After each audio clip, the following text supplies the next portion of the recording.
Good morning everyone and welcome to my YouTube channel. My name is Crystal. Good morning. Alexa, good morning. Good morning. Get the neeps and tatties ready. Tonight is Burns Night, which celebrates the life and works of the poet Robert Burns. To get you in the mood, you can ask me to read Address to a Haggis. We've already had that, Address to a Haggis. I think Alexa read that on my previous video, didn't she? Alexa, what's the time, please? I missed something. Can you say it again? Yeah, Alexa, what's the time, please? The time is 11:28 a.m. 11:28 a.m. and the tactics of these monsters gets increasingly agonizing for myself. These narcissistic abusers, the torturous mental treatment that you get, they're very clever and they want you to be cross and angry and miserable, and they do anything to try and do that. Now I have to remain in a positive, happy mood, and I really have not got a lot. I've been struggling like everybody else has with the cost of living, the price of gas and electricity. I put my electricity on emergency credit this morning and it should last till the next time I get some money. I want to cope on my own, but I think everybody does, but it's a struggle for everyone. Young and old, it's a struggle. So I put my electricity onto emergency credit. Now I'm keeping hold of the money that I've got for my electricity and my gas. I haven't been to the co-op in ages. I'm not going out to anywhere today. I'm not doing any shopping. I can't afford it. And I'm being honest. I am not going out shopping. I don't get in someone's car and go to the shops. I live by myself. I'm not a young woman. I'm not old. I'm in the middle, right? And there's times I'm quite happy indoors with what I've got, right? I'm quite happy with that. I'm not in a miserable mood. I'm not angry. And the guy upstairs has not got his kids running across the ceiling. He went out early this morning to work. Normally at the weekend, it ramps up. The emotional abuse to myself ramps up. Because they want they're an audience watching someone in distress banging the ceiling when there's a load of noise. They want to see someone getting cross and angry. I've actually had, years ago, I was stood on the balcony, like almost screaming and shouting with anger, and you could see them all laughing. This was a couple of years ago. You could see all the spectators laughing at my anguish and misery, which is not nice, but this is what narcissistic gang stalkers do. A narcissistic person, right, will be horrible to you inside their flat and then go outside and be nice to everybody else, because nobody outside is going to put up with their narcissistic behaviour. So they save that for you indoors behind closed doors. So they go outside. It's a form of mental torture, isn't it? Especially if it's your partner doing it to you or a member of the family. They crawl it to you inside their flat or your flat, and then they go outside and, oh, hello, how are you? And then they come back and they're crawling evil to you inside closed doors. A narcissistic abuser. Right? This is what they do. It's the games a narcissist plays. They're the villain, but they want you to look the villain. And it's hard to prove when you're abused behind closed doors or someone's trying to make out you're a villain. Now I'm going to tell you something, right? I've spoken to my mother after a 2-week break from talking to her because I wanted to break away from how I was feeling, and she manipulates. So I started talking to my mother again over the phone. Jennifer is my mother. So we've been having chats, right? I didn't speak to my mum last night because I want to be able to live my own life and cope with my own problems. I didn't talk to my mum last night when I went round the field. I just walked around the field by myself with the torch on, and I came home in the dark. Right? My mum rang me this morning. So I had a voicemail message from her last night. I had a voicemail message from Jennifer this morning. This morning's message said, "Oh, my landline phone is of very much use to you, Genestra, isn't it? My landline phone is very much use because I found you. I've done nothing wrong." Made me feel like she was chasing after a prisoner. She found me. It was me that rang her, and I've been in my flat in Rochester all the time. And she could have come down in a taxi. She could have got someone to see if I was still here, but she did not. I rang her, didn't I? And that's how the voice sounded. "My landline phone is much use to you, isn't it, Genestra? I found you, like I was a criminal. I've told you how I felt like I've been blackmailed and tortured for something I haven't done for many years now, since 2008. So I went out for a walk this morning. I hadn't listened to her voicemail, by the way. And I went out of the flats feeling, I'm feeling like not cross, not angry, just normal. And I walked out across the road, past the red car that was like my father's red Toyota Starlet. It's a guy that goes to the gym that owns that car, I believe. And he's got blonde hair on top. His hair's blonde. So I walked past the red car this morning. It's gone now. They don't like to incriminate themselves. So whenever you describe where you are or what's happening, they'll get rid of it. So the car's gone from outside the window. It's gone. It was a red car like my father's Toyota Starlet. I've got a silver, I think I've got that gold car with the on it.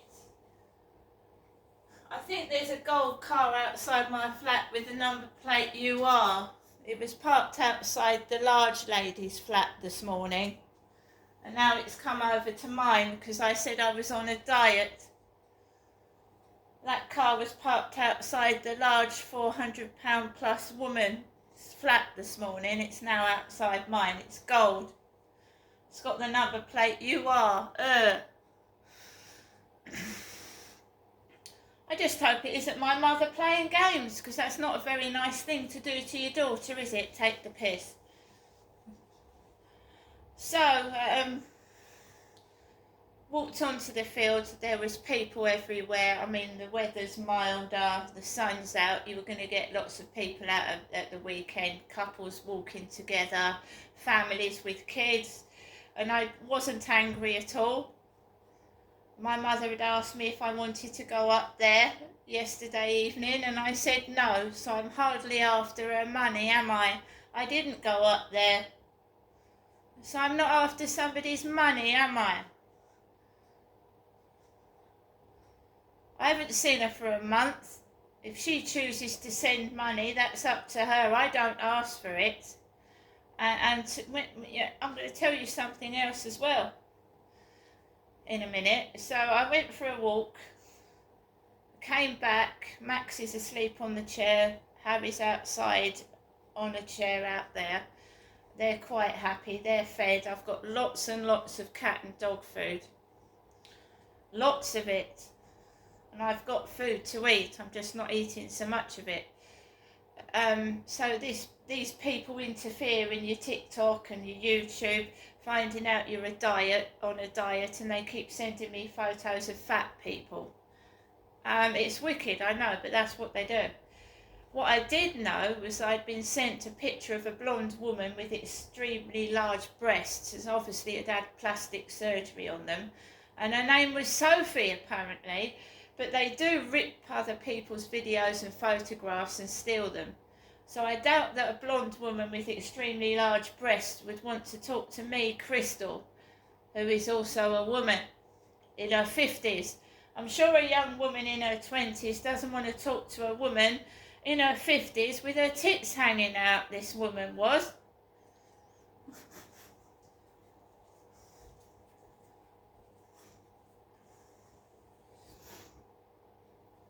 So I came back off the field, came into the flat, and just ignored the crap that goes on outside. It's none of my business. And I just came into my flat where I am now.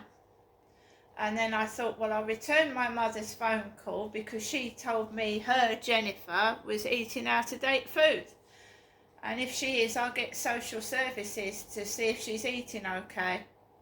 She told me she was eating food that was out of date, so I'll have to get in touch with social services at some point and see if they can check on my mother, because she shouldn't be eating out of date food. Can poison her. Food poisoning. I will.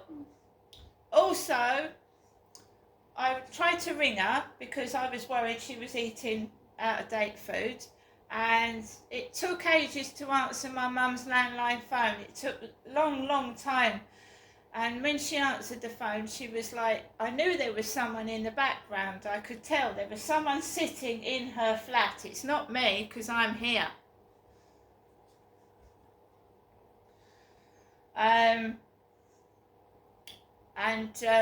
She said, I'll send you some money in the post tomorrow. I said, Mum, I've not asked for money. I said, can you tell me if you're all right? Oh, yes. So, maybe I should get in touch with social services, because something's funny's going on to me. Also, there was a red Folks taxi parked outside the Co-op this morning, Folks. Red and white taxi that I usually go up to see my mother in. And there was a group of Polish, where I've been doing little TikTok videos, there was a group of dirty Polish looking men hanging about. And I was dressed in a coat and a pair of boots. Polish porn. The woman in the photo looked Polish this morning. Polish pornography.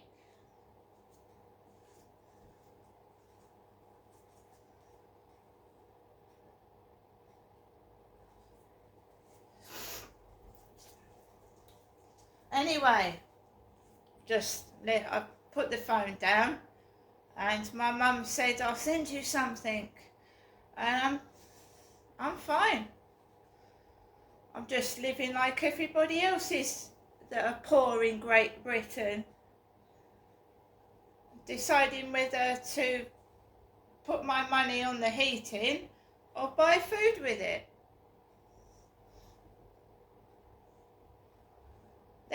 Gone are the days where I go on shopping sprees to Primark and B&M. They're all on TikTok, doing great big massive shopping hauls in B&M and Primark. I can't afford to do that. It must be really deflating for families that are struggling to go into TikTok and see a mother that's claiming she earns £10,000 a week on TikTok, taking her kids everywhere, buying McDonald's like 7 days a week when people are struggling to heat and eat themselves. I have tried to get monetized, and there's so much waffle and shit to get your channel monetized. I can't do it anyway, and I can't see how this woman earns £10,000 a week but is yet in a council house, council property, trying to get a bigger council house for her kids. When there's people really struggling with nothing in this country, starving and homeless on the street.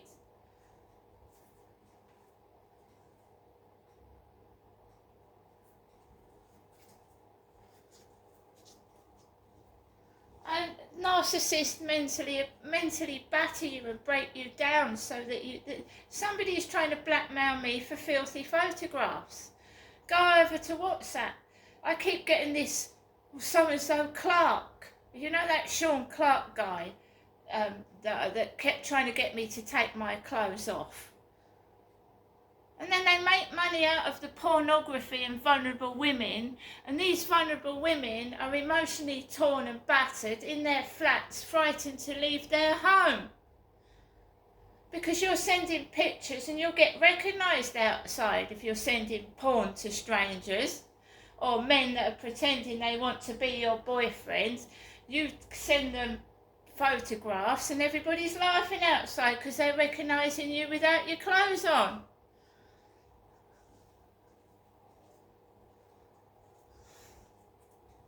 The fucking police are useless. I mean, I don't care. I've been through all humiliation you could possibly go through. I don't give a shit anymore. Don't bother me. They laugh at me anyway. I don't give a fucking rat's tail what they think. They're fucking vermin. They're perverts. And they prey on the vulnerable. Because vulnerable women fucking take their clothes off, don't they? If someone says, "Oh, I'll be your boyfriend, I'll be your boyfriend," you know, I live miles and miles away, we'll have to share private photographs. I can see through all that now. I mean, fuck off. They never can come down and see you. They can't. Yeah, that's a fucking red flag, isn't it? Let's go over to WhatsApp. Let's have a conversation over there. And immediately comes into my head, are you married with kids? Have you got a girlfriend? Are you both sat there watching? I mean, really? See you later, guys.